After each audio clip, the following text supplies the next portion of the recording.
Bonjour à tous, je m'appelle Mickaël Zonta et je dirige la société investissementlocatif.com. Nous sommes spécialisés dans l'investissement locatif sur des rendements extrêmement élevés. Je vais traiter aujourd'hui, et c'est cohérent puisque je me trouve dans une division, c'est la division pour augmenter votre rentabilité.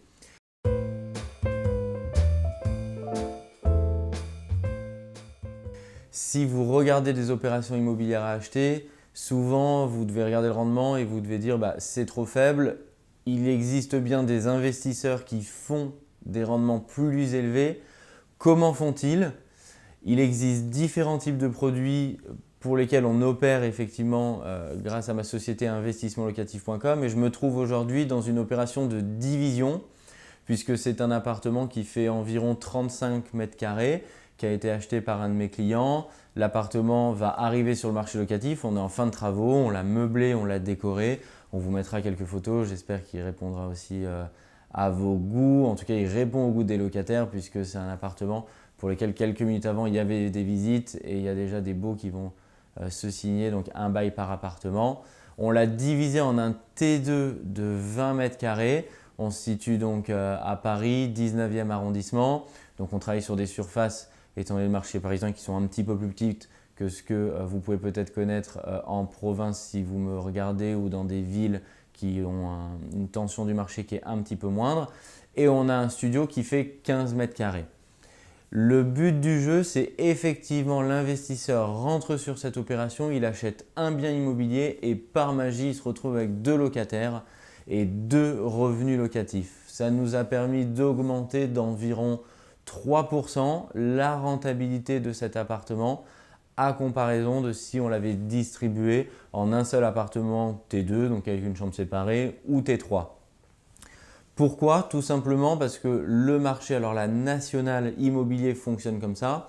Il y a toujours ce qu'on appelle un ticket d'entrée pour se loger dans une ville. C'est-à-dire que globalement, que vous logiez dans, si on prend sur le marché étudiant ou jeune actif, un 15, 20, 25, 30 mètres carrés ou plus en fonction de la ville, il y a un ticket d'entrée qui n'est pas forcément proportionnel avec la surface de votre bien.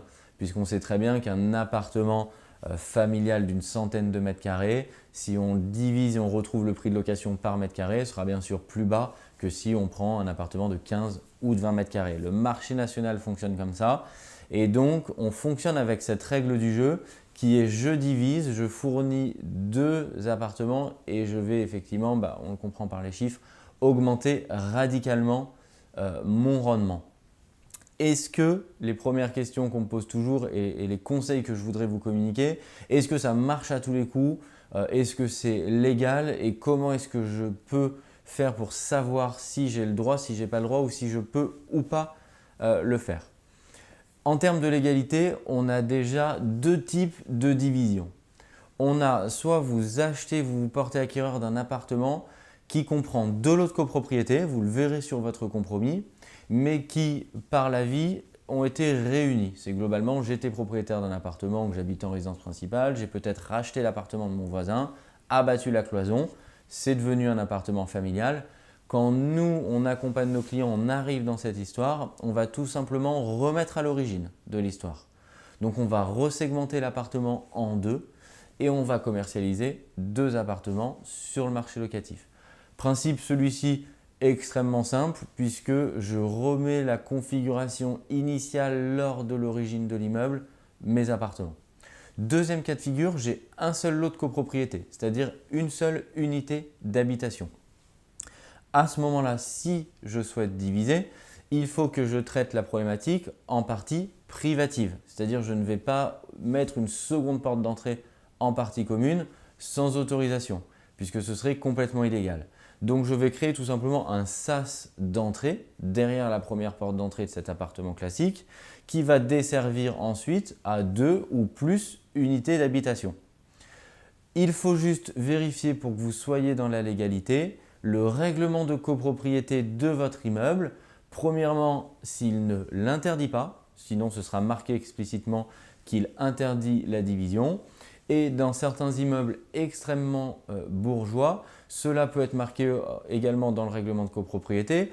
pas forcément sous le nom de la division en plusieurs unités d'habitation, mais sous la fonction de il ne faut pas qu'il y ait trop de personnes par logement et par unité d'habitation. Si vous divisez, automatiquement, il y a plus de chances qu'il y ait plus de monde puisque vous créez plusieurs unités d'habitation et qu'il va y avoir au minimum une personne par unité d'habitation. Je vous invite donc à vérifier ces 2 points juridiques, tant sur le nombre de lots de copropriété de votre future acquisition ou dans le règlement de copropriété de votre immeuble qui vous permettra de déterminer si vous avez le droit ou non de le faire.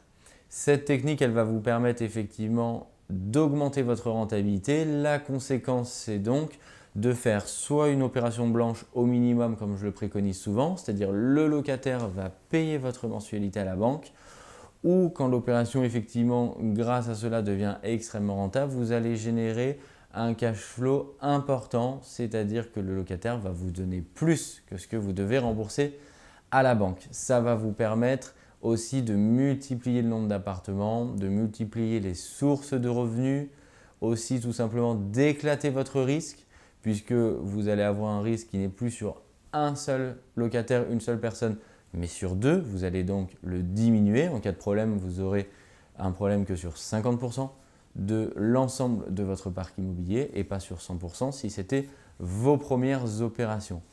Donc là, vous êtes vraiment sur une opération purement d'investisseur, sur une opération extrêmement rentable dans laquelle on se trouve et sur une opération extrêmement liquide sur le marché locatif puisqu'on va vraiment créer de l'offre puisqu'il y avait une seule unité d'habitation, on se retrouve avec 2, on va doubler à notre échelle l'offre et ça va permettre effectivement dans un marché extrêmement tendu là où on se trouve Paris de répondre à cette demande et de louer extrêmement rapidement vos appartements puisqu'ici il y en a 2.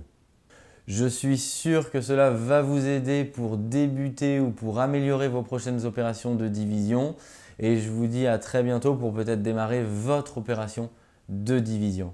Merci, au revoir.